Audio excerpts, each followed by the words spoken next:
We stand together at the threshold of Yom Kippur, the holiest night of the year. Kol Nidre calls us into a sacred stillness where we reflect on our promises, our regrets, and our hopes for the year ahead. On this night of honesty and vulnerability, we are asked to strip away pretense and to come before God and before one another as our most authentic selves. Yom Kippur is also a night of legacy. We look back on the generations that stood before us, and we look forward to those who will inherit the covenant after us. It is a night when the past, present, and future sit side by side here in our sanctuary. And so, if you will allow me to be quite vulnerable with you, this evening I'd like to share something deeply personal, a letter that I wrote to my children. Though the words were written for my two toddlers, Abe and Ira, they are also words for every child, every student, every member of the next generation of Jews. They represent the aspirations of what we pray our children will inherit: faith and questioning, love and responsibility, courage and compassion. And so I invite you to hear this not only as a father speaking to his own kids, but as the voice of all parents, of all mentors, all providers who dream of a Jewish future filled with meaning, resilience, and hope. Dear Abraham and Ira, my sweet boys, I hope you're asleep. I thought of you today. Of course, I think about you every day, but I really thought about you today. And I thought about what life was like before either of you arrived. My mind traced back to 10 years ago when I was preparing my very first high holiday sermon while still in rabbinical school. It's quite incredible how much has changed, both personally and societally. I realize now how much you have both changed the way I understand and interpret the sacred stories of our tradition. Now that I know the joy and the terror of being a parent, I want to thank you for bringing greater meaning, depth, and complexity to Torah. On Rosh Hashanah a few days ago, we read about the binding of Isaac on Mount Moriah, a father and a son ascending a mountain in the ultimate test of faith. Abraham's task is a dark one. Murder your own child and prove yourself faithful to God. Perhaps you are wondering, why do we celebrate Jewish New Year's with the story of the biblical Abraham who so readily and so disturbingly brought his own son to the sacrificial altar?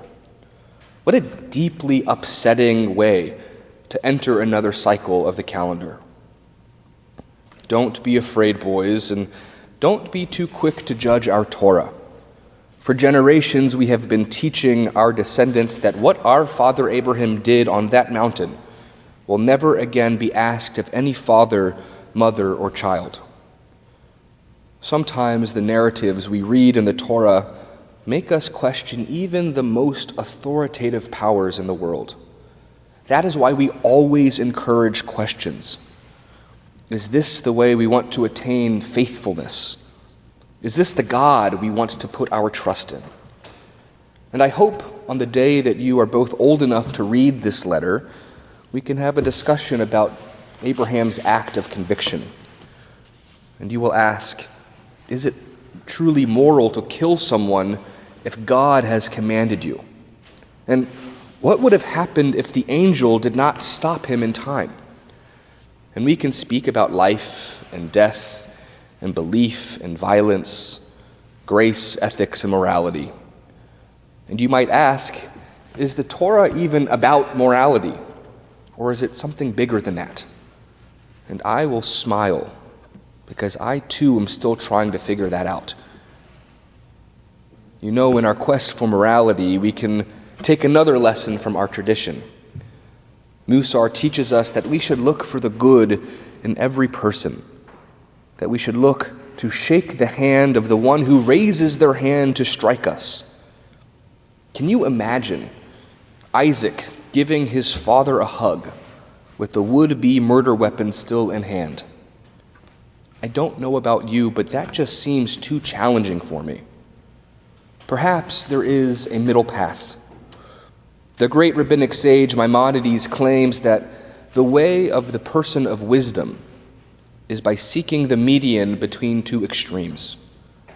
And perhaps you each will have hearts of wisdom to find routes that lie between shaking the hands of oppressors and violent retaliation, between embracing the Pharaoh's hand and killing all of the firstborn sons in Egypt. And I pray that these paths of wisdom that you will carve for yourselves will be illumined and informed by your loving hearts. I want you to know now that you will always be surrounded by love and chesed and warmth, that you will learn in life not every day is necessarily joyful, but that you will always know love. And I'm so excited for what lies ahead of you. The world is your platform. Whether you want to be businessmen or firemen, artists, rabbis, scholars, or anything in between, you will always have me as your biggest supporter. You better believe that I will follow you to the end of this world to see what drives you and to witness the men you will become. Just promise me to lead with your hearts, and then you will find your way. Abe and Ira, I know that my being a rabbi will sometimes make it hard for us to spend as much time together as I would like. It already weighs heavily on me that I won't be able to attend all of your sports games or your shows or concerts, or that a condolence call might prohibit me from tucking you in and kissing you on the forehead. I hope that someday you will understand that my responsibility to the Wise Temple community does not mean that I love anyone or anything more than I could possibly love you. And I hope you too grow to love this community as deeply as I do. They are such good people with deep and meaningful lives that we are fortunate enough to be a part of. And just like you, they deserve the very best that we can offer them. So thank you for understanding my occasional absence. Even when I am not physically with you, know that my heart always is. And I promise that I will sing our bedtime songs every night that I can. For music, Abe and Ira, music is the language of the Jewish soul. And not every song is holy, but given the proper kavanah, the intention, music can light up our world. The Kabbalists believe that music is intimately connected to prayer. For the words in Hebrew, shirah and tefillah, share the same numerical value. Between our family's love of music and history, I hope that you will encounter the divinity of every song and in every story. Even when you all think you're too old for silly bedtime songs, know that I will still sing to you, because no matter how mature you both become, you will always be my little boys. And I cannot wait to travel with you. I want to show you the world. But most of all, I cannot wait to take you to Israel. I want to show you that just like other cultures are unique, we Jews are also much more diverse than we see in our corner of America. And you will learn that there is no one way or one right way to be Jewish. There is no better illustration of this than walking through the streets of the Holy Land. We can eat a shawarma together at my favorite cafe in Jerusalem, walk down the shores of the beaches in Tel Aviv. You will climb Masada and explore the ancient caves of Qumran. You will place stones on graves at Mount Herzl and face our history in the halls of Yad Vashem and the memorials of the victims of October 7th. And I will help you slip a prayer into the cracked walls of the Kotel. You will grow up in a family of lovers of Israel, a family of Jews who believe in religious pluralism, Zionists whose knees do not tremble in the face of adversity, We will not back down when the world tells us how we should feel about our homeland. And that being said, I must confess, taking you to Israel does make me nervous. The day I moved to Jerusalem, about 5 years before you were born, Abe, 3 young boys were kidnapped and killed. And the next day, Jewish settlers killed a Palestinian boy in his village. And then a war broke out in Gaza. And 10 years later, in the shadow of October 7th, it is as though nothing has changed, except that the attacks on Simchat Torah in 2023 were so much larger in scale, more violent in nature, and deeply, deeply traumatizing. I know Israel to be a safe place, but it is in a dangerous neighborhood. And so sadly, like any other Jewish parent, I will be nervous when you travel there. I am so sorry. I am so sorry that you are inheriting a world filled with so much hate.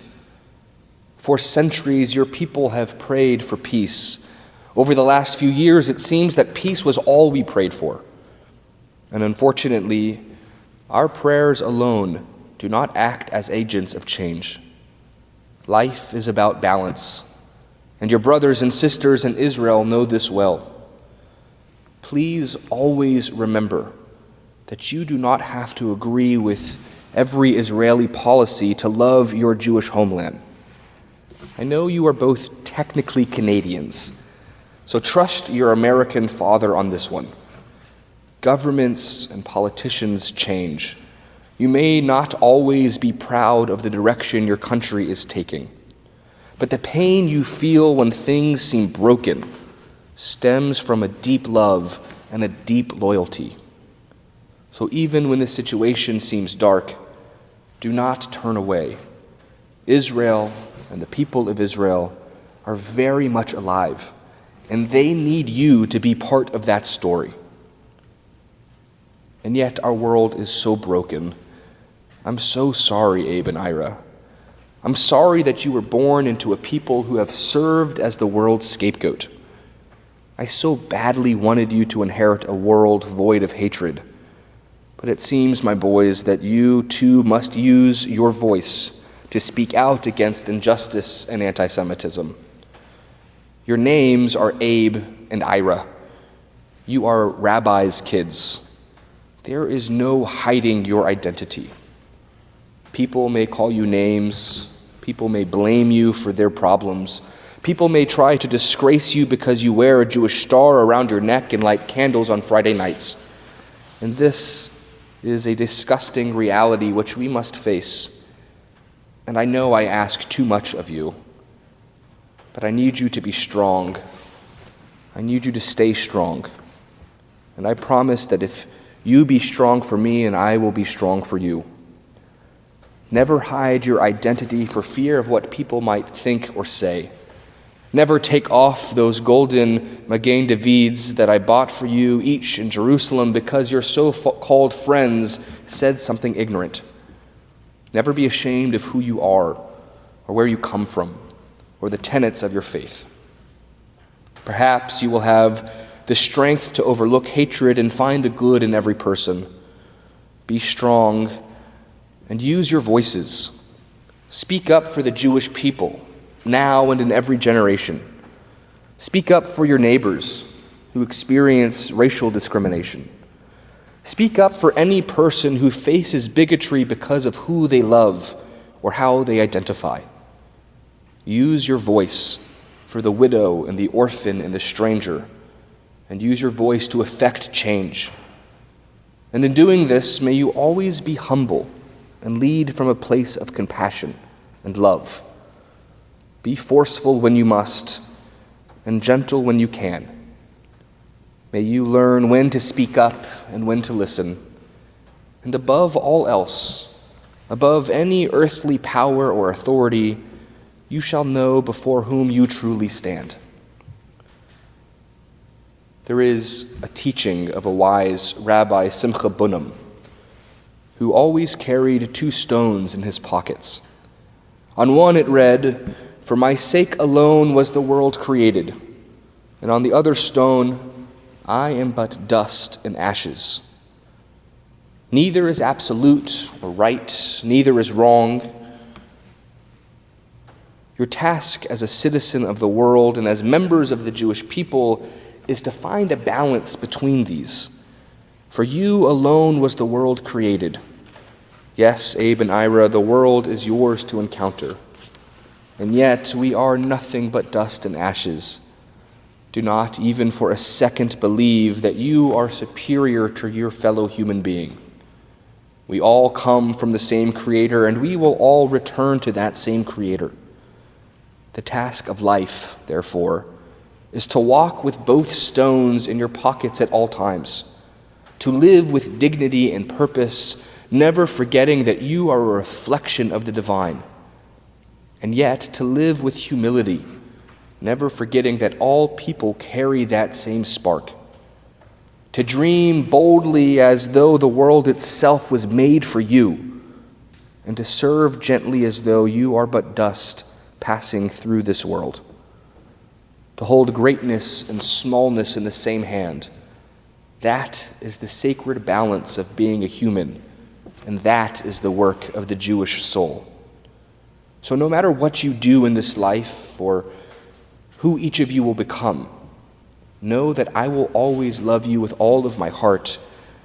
Gamar Chatima Tova, my boys. Love your dad. And so, my wise temple community, from my family to yours, I want to wish you a good Yontif. On this night of Yom Kippur, may we remember that our lives are fragile, yet filled with such promise. May we pass on to the next generation, Lador Vador, a Judaism of love, of courage, and of hope. Amen.